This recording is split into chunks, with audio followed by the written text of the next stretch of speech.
Hi, I wanted to make this video about mental illnesses and the stigma that comes with having one. As someone who does have a mental illness, depression, and anxiety, I don't appreciate the narratives of crazy ex-girlfriends or stalker bitches, stuff like that. Basically, behavior from women that is deemed mentally ill or mentally unstable, or that person is mentally disturbed. And I feel as if people make a lot of these assumptions about people's mental stability because of their behavior.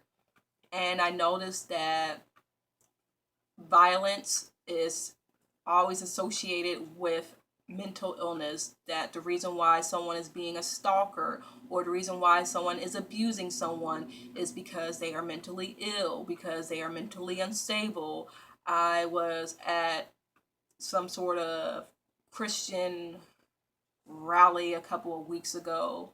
Actually, it was finals week, and this guy and his sister, they were from the Westboro Church. They were basically preaching homophobic and anti-Muslim, Islamophobic things about other people just passing. They were slut shaming. They were saying that girls provoke rape because they wear yoga pants, just horrific things like that. They literally made people cry. They made one girl cry who is a Christian, and she was like, that's not how we are like. Not all of us are like that, which, although I feel the whole not all Scotsman argument is very problematic, I understood where she was coming from. He really upset a lot of people. The guy that was preaching and just calling himself a Christian, just just being a complete bigoted asshole. A lot of people were saying it was because he was crazy. No, no, no, no, no, no, no. You're not going to do that. You're not going to throw mentally ill people under the bus to support your whole anti-thesis or anti-religious sentiments. You can be against religion without throwing disabled people or mentally ill people under the bus. You will not do that. You just won't, and I won't allow it. It's ableism. I said that on Yik Yak. I said, can you stop calling people who are religious zealots or bigots crazy? I got a lot of spit in my mouth. I'm sorry. I don't know why I keep slurring my words. I'm trying not to, but my mouth is so dry right now. But yeah, I was just telling people not to be fucking ableist, and they were saying, "Oh, you need to get back to Tumblr," which, if you know about that Tumblr shit, clearly you're on Tumblr as well. You're an anti SJW, so what you have to say, I don't care. But I watched a couple of YouTube videos from popular black girls who have shared their crazy ex-girlfriend stories, which I found to be very ableist and very misogynistic. One girl threatened to kill a girl, literally said, if you value your life, you wouldn't call my boyfriend, which, okay, that was something that he should have said to her, and not have you fucking with your internalized misogyny try to call her out. Okay, I understand if someone is harassing someone you care about, yeah, you should tell them to back off. But to threaten violence on her, what the fuck is wrong with you? I'm not going to say who the YouTuber is. No, I'm not going to have any drama. But I do want to say, people who keep recommending me these black girls on YouTube who they think I should like on the basis that we're black and we're girls, and sometimes we talk about Black Lives Matter, does not mean that I like those girls. I don't like those girls because they are problematic, because they are misogynistic, because they are ableist. They make a lot of problematic sentiments. And a lot of times they will say things like, I don't deal with girls because they are about drama. Well, bitch, I don't deal with you because you're a piece of shit. And that's what I have to say. So please stop recommending me problematic YouTubers. And that goes for anyone. Please. Now, I do want to say there are YouTubers that I don't always agree with, but I follow them because, for the most part, like 90% of the time, I agree with them. I do. I don't have to agree with everyone. I like a lot of womanists on Twitter, but I don't agree with them. I don't really get the whole Cardi B praise. I don't understand why people are so obsessed with her when she has said problematic things. Apparently, she has made comments about dark skinned black women, which I actually believe because recently on the Breakfast Club interview, she had said that, wow, why are these ugly monkey bitches getting more attention than me from the strip clubs? And it's like, oh, okay, now I see what that person on YouTube meant when they said that she had made a comment talking about dark skinned girls being some ugly bitches, because I believe that she has shamed a lot of her co-workers. I do believe that. Now, I don't care if she has changed, that's good for her. But if she's recently calling women monkey like bitches, I have a problem with that, because we all know that when people refer to someone as a monkey lookalike, they refer to someone with dark skin, with wide nose, with wide lips. They do. They absolutely do mean a dark skinned girl with a wide nose and full lips. Like, you're not fooling me, because I hardly ever hear a white person, except maybe, what's his name? Ed Ed Cheswick, or that guy from Gossip Girl who played Chuck Bass. I've heard him get compared to a monkey, okay?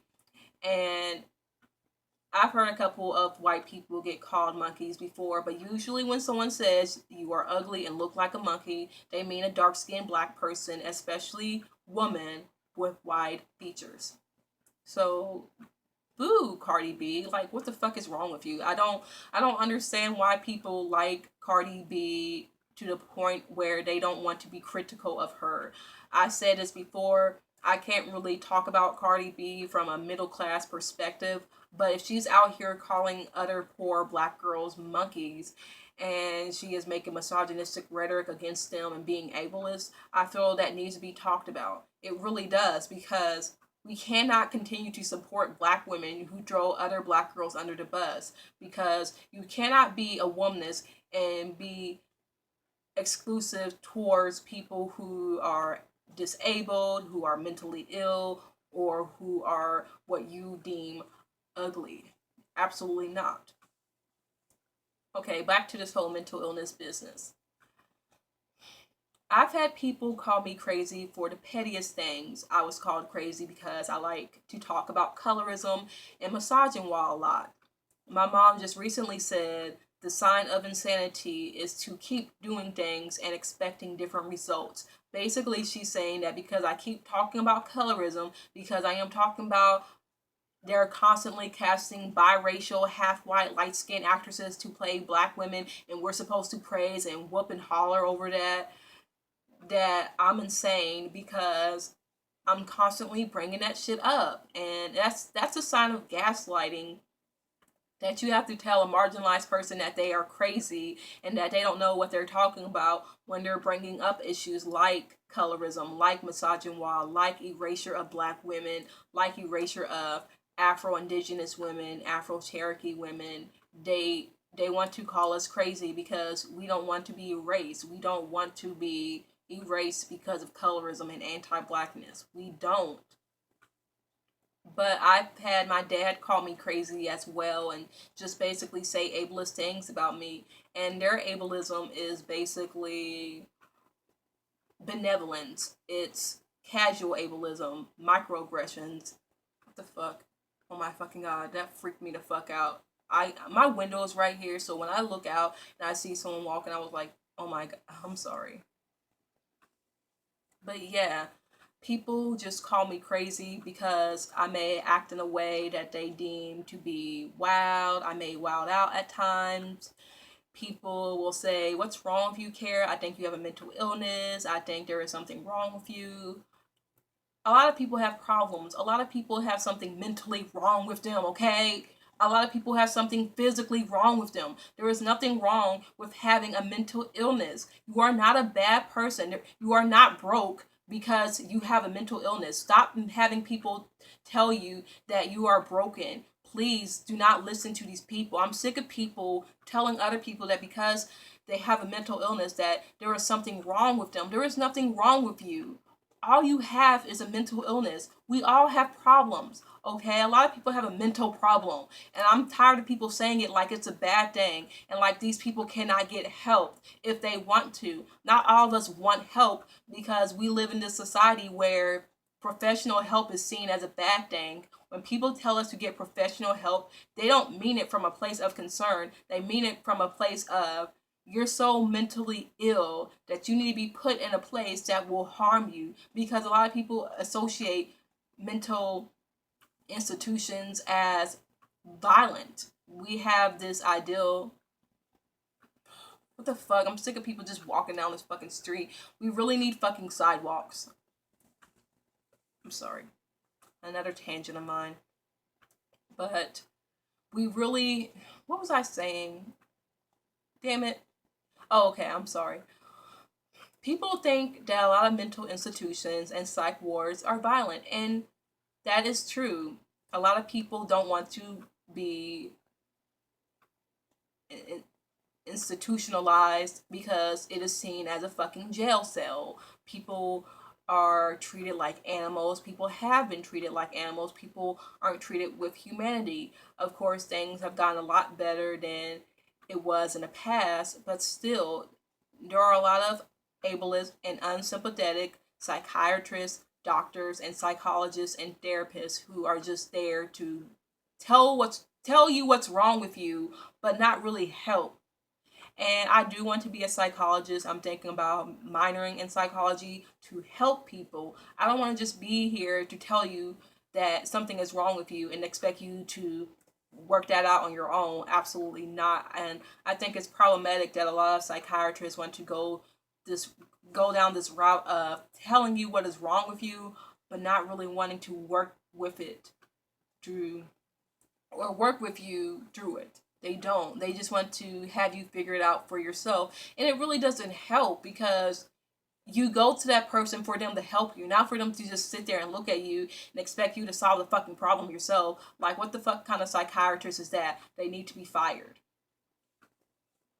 Oh, look, a squirrel. Anyway. um, but yeah. And I don't know. I just think that it hurts when people try to come for my mental illness or my mental health. They try to sit there and say that I am mentally unstable and that there is a lot of things going on in my life because this one guy told me, "Well, Kara, I don't know what's going on in your life, but I'm just so sick of tired of you just bothering me. Okay, you don't want me to call you. Okay, I will stop calling you. But at the same time, why are you chalking that up with something going on in my life? Like, why do I have to have something go on in my life to want to talk to you?" A lot of people always associate this ideal that girls who just want to be supported or girls who want someone to talk to them are somehow mentally unstable and mentally disturbed and have something going on in their life.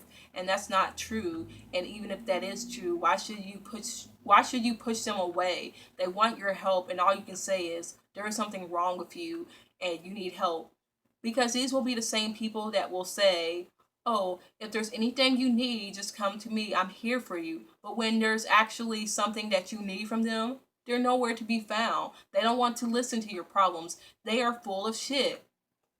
If you don't want to be someone's supporter, then just say so. Don't call them mentally ill or don't rag about their mental health because you can't handle talking to them because you're not a fucking professional. And I do think when people say you need professional help, there is a time where I agree that person does need professional help because there are so many people who just suck at giving advice and suck at helping me that I'm just like, okay, I'm gonna go to a fucking therapist because your fucking ass ain't fucking helping. That's why a lot of us go to fucking therapy because there are just so many people in our life that just do not fucking help at all. They just want to sit there and pretend that they are here to help, but when the shit hits the fan, it really does shit the fan. Oh, it really pissed me off in that video of that girl that was talking about this crazy girl. She was like, "Oh, my ex told me that, oh, she's mentally unstable and I just talked to her so she won't commit suicide." And then she's like, So what are you gonna do about it? And the guy ends up blocking the girl, unfollows her, which I felt, okay, that was doing the most. He could have just unfollowed her, but to block her, really? And no one is entitled to be on your friends list. They are not. I've blocked people before. I've unfollowed people for the silliest reasons, just because I didn't want them to see my tweets. And I've actually had people literally stalk my tweets, like my former roommates. They were looking at my tweets. They couldn't handle the fact that I would block them. I told them, if you follow me, I will block you. And they still found my tweets and were showing it to fucking other people. They were literally taking my tweets and showing it to other people, showing it to their family friends, showing it to their fucking mothers, showing it to fucking shitty ass RAs. They were doing that fucking shit. And that really pissed me the fuck off because I told them not to fucking follow me. And they had the nerve to get so fucking offended about that. You are not entitled to follow me. I can fucking block you and not fucking care because it is my choice. So I do understand blocking people and unfollowing them. But to just unfollow and block someone because you have a fucking insecure girlfriend telling you to do so after you literally just told her that I still talk to her because she has a mental illness and because I want to make sure that she doesn't kill herself. Like, what the fuck is your problem? I don't understand. And I also have a problem with this ideal that, oh, I still talk to her and I still string her along because I don't want to have to deal with the fact that if she kills herself, it's my fault. No, you're being an asshole because if you string her along like fucking Picasso's ass did to those two poor women who he literally had fight over him because he used that for inspiration and because he got off on that shit. He literally had women fight for them. And later those two women committed suicide about 4 years, or was it months or years after his death. And I'm like, damn, Picasso, you were a piece of shit. You a fucking